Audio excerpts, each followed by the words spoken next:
Hi, everyone. My name is Jeremy, and I work here at the Molecular Foundry on the communications team. And I'm here to talk with Archana Raja, who works in the imaging facility. Archana, can you introduce yourself? Hi everyone, I'm Archana Raja. I'm a staff scientist at the Imaging and Manipulation of Nanostructures facility at the Molecular Foundry. And I work with atomically thin materials and I use lasers and electrons and whatever you like to probe them. Uh, Okay, so your work mostly deals with atomically thin materials and manipulating their optical and electrical properties. Can you tell me a little bit about just where those materials show up in our lives and kind of how this work like plays out in life as we know it? Yeah, semiconductors are everywhere in our lives, including like right now, the computer on which I'm taking my call from, or the earphones in my ears, or the lights that we have at home, like the LEDs. Hmm. So yeah, basically they're everywhere. They're ubiquitous, and they're not that old of a technology. So it's just under 100 years old, and they exploded on the scene when we started having control of silicon and specifically how to manipulate the band gap of silicon and other semiconductors. Can you explain a little more what a band gap is and what that means for electronics or for the uses of semiconductors? So the band gap refers to the forbidden energy states between occupied and unoccupied energy levels in a material. And by varying this gap, you can control the flow of electrons or flow of charge or information in the direction you want. Got it. So it's basically just kind of a description of like the zones of energy that electrons can and can't inhabit Hmm. within a material. Yep. And then I guess that is super important for controlling the broader electrical Hmm. properties of a material. Exactly. Cool. Okay. So how, I guess, what are some ways that band gaps have been engineered in the past and how are you doing it?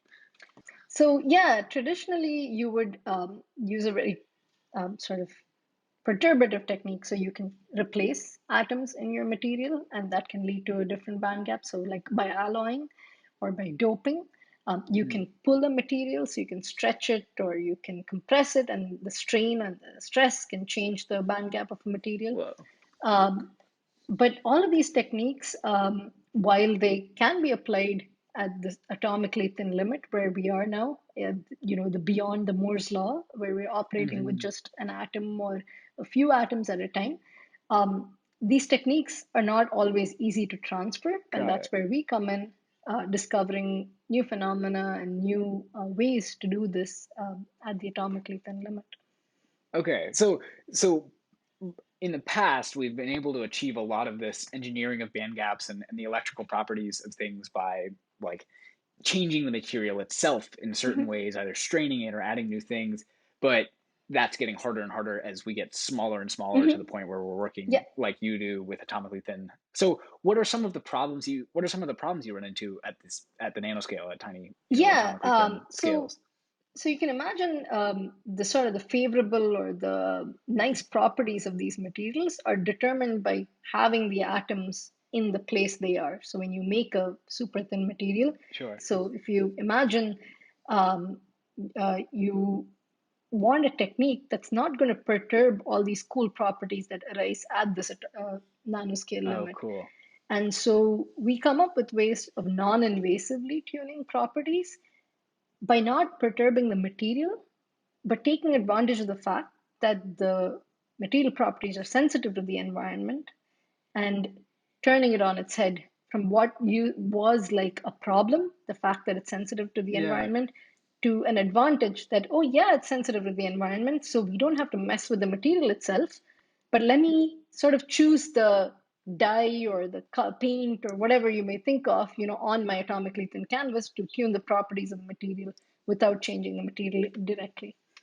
That's so cool. So you guys basically realized that like the fact that these really small materials are so sensitive to the environment is Mhm. really a feature, not a bug, because Exactly. Yeah. it allows you to manipulate them without even touching them or without even changing them, the actual material itself. Yeah, I mean, we still have to touch them, but we Oh, stop of at course. touch. We stop at touch and not at tear or Got substitute it. or replace. And yeah, no, that's a great way to put it. We're turning a bug into a feature. That's amazing.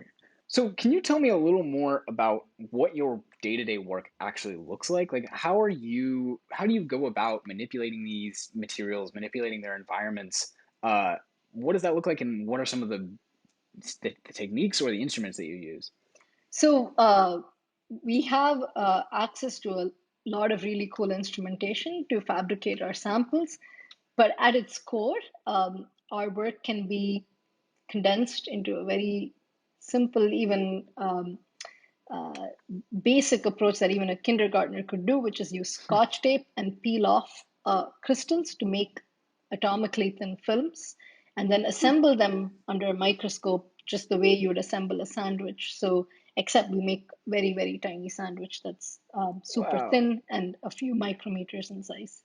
that's Um, incredible. So you actually use Scotch tape like the office supply to yeah, peel away material to the point where it's a single atom thick. exactly. And the cool thing is you can actually see this under a microscope. And that's really what got me into this field to begin with.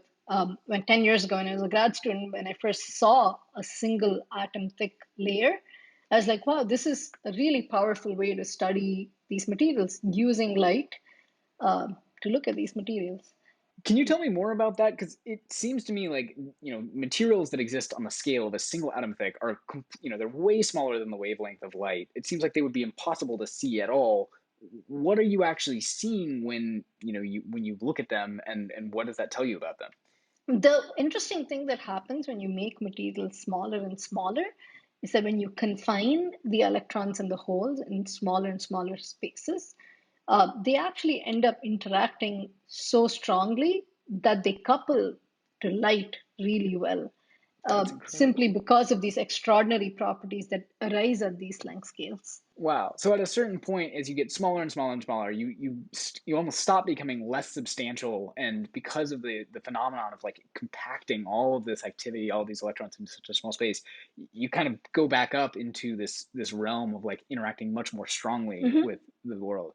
That's Yeah. fascinating. So what when you're making your atomically thin sandwiches, what are you actually seeing, and what do you find? What do you learn from that?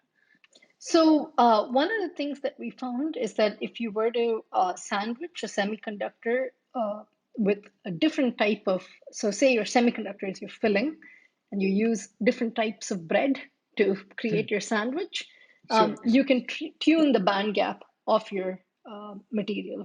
So, Wow. I've not changed my material itself, I've just changed the sandwich in which it's residing. So, That's that's incredible. something, So, yeah. so by altering, like, to continue your metaphor, by altering the bread Hmm. alone, you can actually force, the meat or whatever's inside the Yes. sandwich to change its properties Yeah. without manipulating it at all. Yeah, so you can change butter to That's jam, I guess. that's fascinating. Wow. So and then that's again like that's what the powerful tool is for Hmm. not having to go into these really refined, really precise materials and mess with them because you can just change the environment. And so, just to stretch that analogy, if you were to now um, have a graded change in the environment, then you can actually funnel your carriers the same way that traditionally people have done with alloying or strain or some other techniques. So I'm not changing my material, but I'm just changing the environment. And then I can create like a little subway, another analogy, maybe too many analogies here, but creating a pathway for my electrons and holes to get to the place I want them to get to. And sometimes That's these electrons can carry information as well. So, yeah. wow. Okay. So not only by changing the bread can you kind of change whatever's in between them, but by creating regional differences in the Hmm. bread, you can reflect those regional differences down into whatever they're Into your surrounding. filling. Yeah, exactly. Wow, that's incredible. Okay, so one more exciting aspect of your work is that you've actually been building yourself a new lab to conduct this research, and you're hoping to kind of have it ready in the next little while here. Can you tell me a little bit about like what instruments and things are going to be in that lab and what role they play in your research? Yeah, absolutely.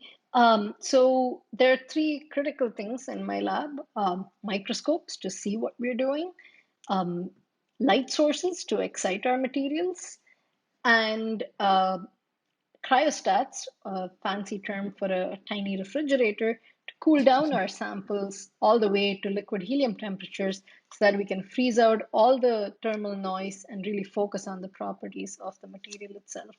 So we've talked a lot about, the actual kind of brick and mortar, the instruments that are going to be in your lab, some of the techniques that you're going to be applying. Tell me a little more about what work is like at the Molecular Foundry and what being part of a user program does for your research. Yeah, absolutely. I think being part of the user program is such a wonderful experience to have this professional reason to explore things that you otherwise would not. So I learn a Cool. lot from my users, and a lot of exciting science gets done at the interface of disciplines, and that's exactly what's happening right here. Um, and one of the most important things of my work at the Foundry is the people interacting with the scientists here. I think we spoke a lot about instrumentation, which is another interface where a lot of cool science gets done. But I also want to call out the interface between theory and experiment, which is going to enable accelerated discovery, hastening things that used to be just serendipitous. And we've been really lucky to have these new grants that have been awarded, where we are going to work very closely with theorists to kind of close the loop between my experiments Cool. and the predictions of theory. And That's awesome. It strikes me as kind of poetic that your work at the at the nanoscale really consists of studying interfaces and manipulating interfaces to, to discover new things and create new properties, and that at the macro scale, at the foundry, that it's really interfaces in a different kind of way that propel your work and inform it and allow it to branch out in all these new directions. absolutely. Okay, well, I think we're out of time, but I really appreciate you taking the time to talk to me. It was so cool to learn about both just the ways that the manipulating the environment of materials is this kind of new frontier for controlling their properties, and also how the environment in which you work and the environment that you're building with your lab is going to contribute to that work. I really hope in a few years we can report on all the cool things that come out of these. Great. Well, until next time.